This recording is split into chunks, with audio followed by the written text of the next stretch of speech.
Welcome to the Pickaweb podcast, where we ask the questions that business owners want answers to.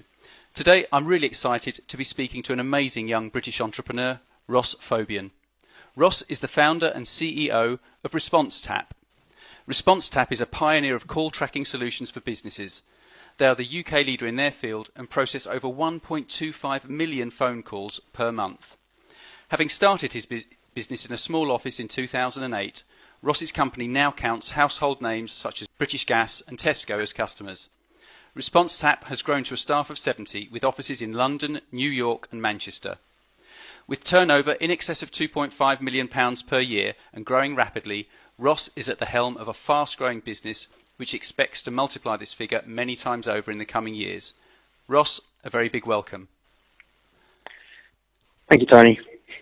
Well, that's great. Ross, I mean, that is some story, incredible. Take us back to the start, if you could. Where did it all begin? Yes, so I got introduced to my now business partner, Richard Hamnet, by a mutual friend. And really, we were both in university at the time. We started several businesses in university. And our friend thought it was rather strange that instead of going out drinking and partying, we were running businesses and trying to start various initiatives off. And so he introduced us.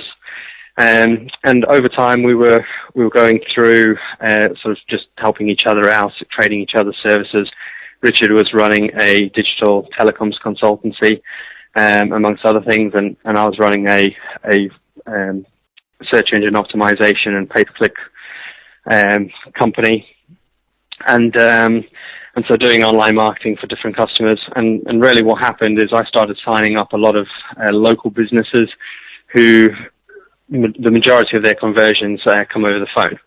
And so it was quite frustrating because I was going to them at the end of the month and saying, did that work or not? And luckily for me, they were saying, yes, it did. But they couldn't explain why. They had no idea what was making the phone ring, and literally when I asked them the question, they would say, well, it was the website, which didn't help because I had no idea whether it was SEO or pay-per-click or which keywords or any information beyond it was the website. And so I got chatting to Richard over a drink back in December 2007. And I just made a comment, said, it'd be great if we could track phone calls because loads of my clients need it. And Richard turned around and said, I think we can probably do that. And so we did a 2-hour brainstorming session, again, over more drinks, and came up with an idea. And basically, pretty much then and there said, okay, well, let's start a business, let's do this. I was still at university at the time, so I said, well, I'm in my final year of university, I'm busy doing a dissertation. Let me finish that, and we'll get going. So in the meantime, we found office space, incorporated the company, basically got everything, all the paperwork done. And on basically on the last day of university, sort of walked out of university on the Friday and walked into the offices on the Monday and said, okay, let's go build this.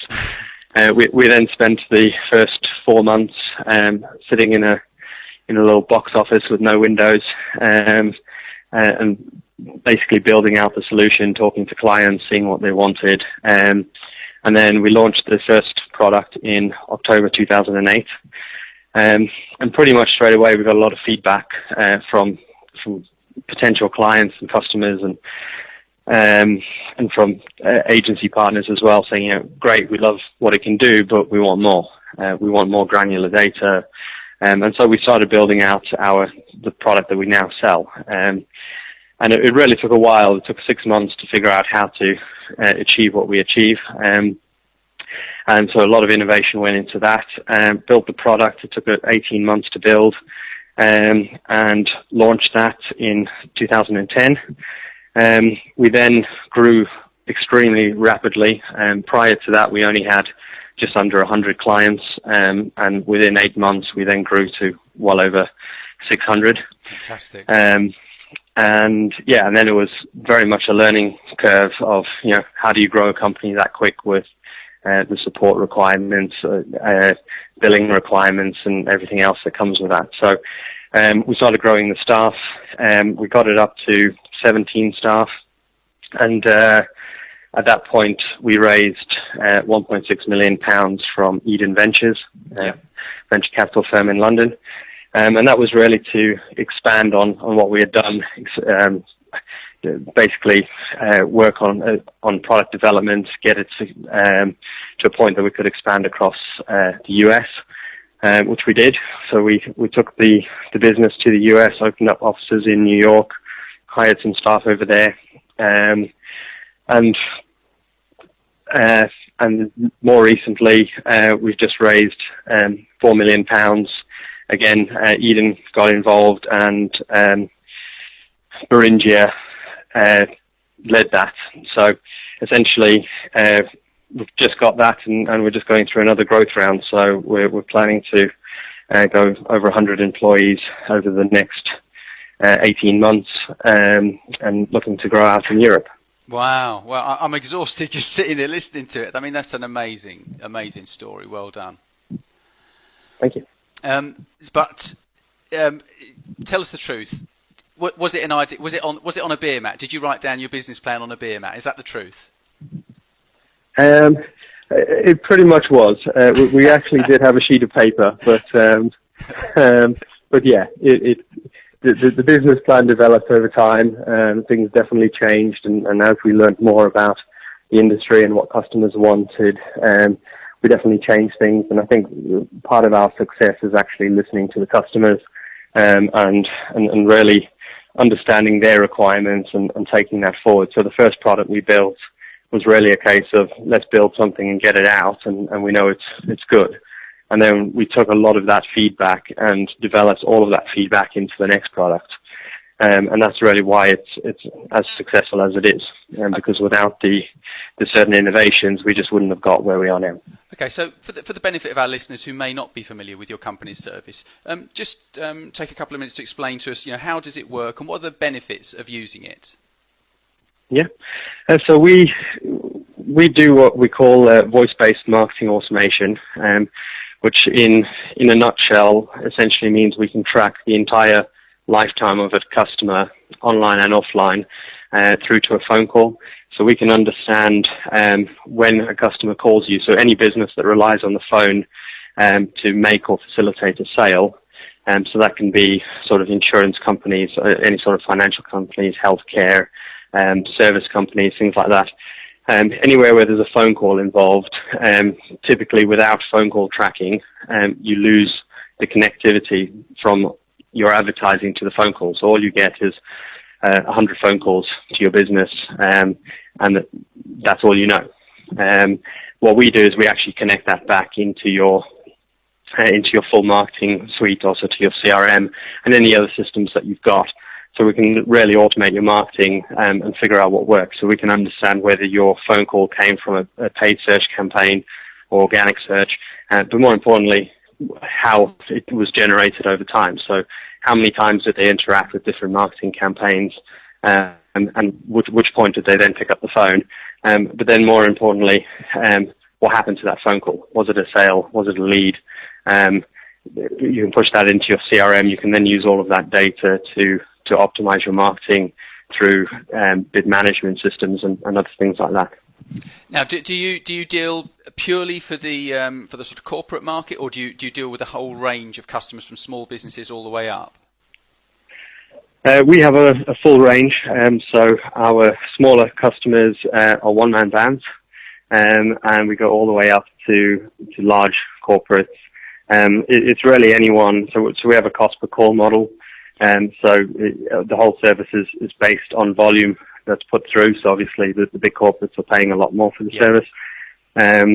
The benefit though is for anyone who relies on a phone call to conduct business.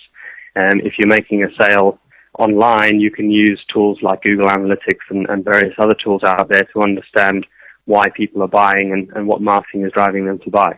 The problem with businesses that rely on the phone call is that there are very few tools out there that will actually give you the information you need to be able to optimize your sales process, your marketing, to understand why people are actually buying from you so that you can optimize it. And that's the bit that we do.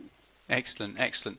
Now, I'd just like to just look at the sort of growth path that you've gone on. And when you were back there at the end of your university days, planning out your new business, did you envisage that you were going to achieve, what you have achieved now in such a short space of time? Did you plan for that level of success early on, or have you just kind of gone with the flow? Tell us about that. I think it was sort of planned. It's probably the honest truth. We always set out to be successful.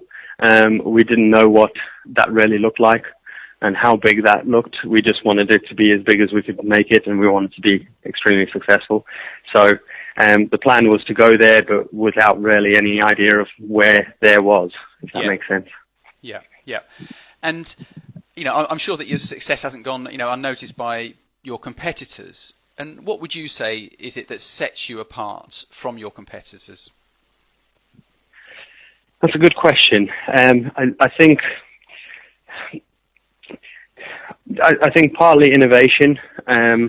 We don't look to just deliver what a client wants. So sort of opposite to what I was saying before, clients come back with a lot of great feedback, but I think sometimes they only ask for what's right in front of them. What we do is we actually analyze what they're asking for and then deliver something far better. And I think that's probably the bit that's really set us apart from most of our competitors is understanding not only what the customer wants, but how to deliver more than what they want. Because sometimes, as you say, within their question, there might be a clue as to what they really want, but maybe they're not specifying it exactly in their question. You need to sort of think around what they're looking for. Yeah, I mean, a great example with our business is in the very early days, everyone was asking for keyword data. So everyone was looking at our first product and saying, this is great, but we want to know the individual keyword that makes the phone ring. Yep. And we looked at that, and we looked at solutions on how to solve that, and to be frank, they weren't very good, and they were quite inefficient, they were very costly, and so we then took it one step further and said, well, what do they actually want? If they want keyword data, they're not asking for keyword data specifically, they're actually asking to understand what's happening. They're asking for the visitor, or more importantly, they're asking about the customer. So what is the customer doing? And so they were sort of trying to make it easier by asking for the keyword, because that was the one piece of information about the customer that they thought they could use. Yep. But in reality, they actually wanted to know about the whole customer journey. And so that's what we set out to solve. Brilliant. Fantastic. Now, I'd like to just ask you a question about building up your team. You've gone from one or two of you in the early days. You've now got a team of 70 or so people. How have you managed this, and what have you learned about building up a team along the way?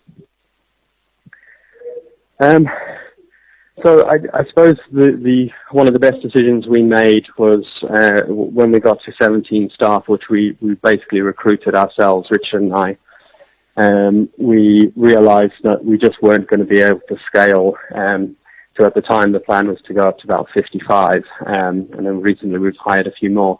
And we just said, we have to hire someone who is dedicated in that role. So we hired a HR director to take on that responsibility. So that was probably the best hire in terms of getting the team up to the size that it is now. We couldn't have done it without her. And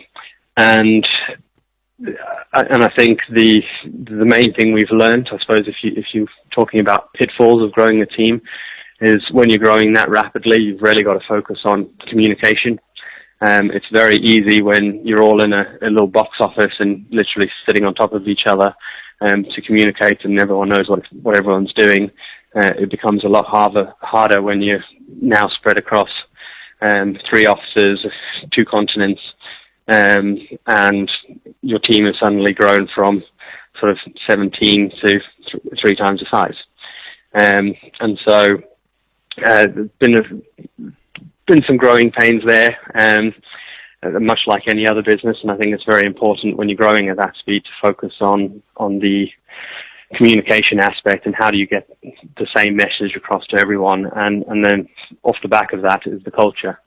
And communication creates culture, and you have to have a very much a focused view on how do you keep that culture across all the different parts of the organisation, especially when they're in different offices. Yeah, it's interesting. The reason that I ask that is because that question often crops up with people asking about growing their business, and I think the two keywords that you've identified there are delegation. Get somebody in to manage the hiring and the recruitment, and then communication. And those 2 points always crop up when we ask that question. Definitely, yeah. Okay, so.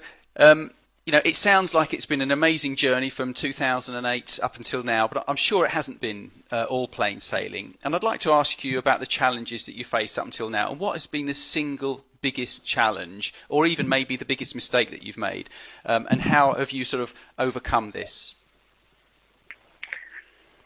And you can be honest. Come on.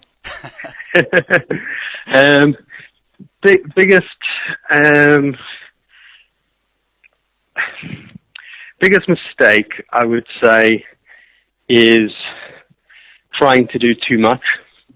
So in the early days, and we learned very quickly on this, in the early days we were just trying to do too many things and be all things to all people and try to deliver all the different things that every customer mentioned, because we were trying to get out to market. And all the ideas were great ideas, and so we were getting very excited about them, which is a very natural thing to do. But it's quite easy to get caught up in all that excitement and then basically burn out or worse, deliver a shoddy product because you've just not had the bandwidth to deliver quality. And so we learned very quickly, literally in the first sort of 12 months of the business, that actually we have to cut back and we have to focus. And rather than being a lot of things to a lot of people, we've got to be very good at what we do for the few people that actually need the product. Excellent. So you say sort of trying to take on too much on your plate, and then the way that you've addressed that is to just try to focus in on the really high priorities. Exactly. Excellent. Now, can I ask you a question about mindset, if I may? How important would you say a positive mindset is for an entrepreneur? I would say it's crucial for the entrepreneur, because without the positive mindset, you won't be able to pass on that positivity to the rest of your staff. Yeah. Which again comes to the communication, and if they get a negative vibe from the founder, they're going to be unsettled. And there's nothing quicker. There's no quicker path to losing staff than you having a position of being unsettled, and that going on for an extended period of time, because then the staff just feel like everything's falling apart, and their leader isn't able to control it, and therefore their job security is not there, and they will just leave. So I would say it's critical. Excellent. Now, many of our listeners, they'll be busy building their own businesses, and they're going to face many day-to-day struggles. And if there was just one single piece of advice that you'd like to offer them, what would that be? Yeah, let's think about that one. That's a hard one. There's a lot of things. I would say find the right people in the business. So when you're recruiting, if you're trying to grow very quickly, find the right people. Don't skimp on cost. I would say not as a big a mistake, but another mistake we made in the earlier days was we didn't have a lot of money, had a shoestring budget, and it was a case of, well, let's just hire what we can afford. And it slowed us down. And so it's a case of hire the right people, and as soon as you think they're not right, if you've hired someone and they've been with you a couple of weeks or a couple of months and you realize that it's actually not working out, don't try to keep them there. It's not good for you, it's not good for them. Yeah. Move on and actually go and find the right person. Your business will grow far, far quicker if you do.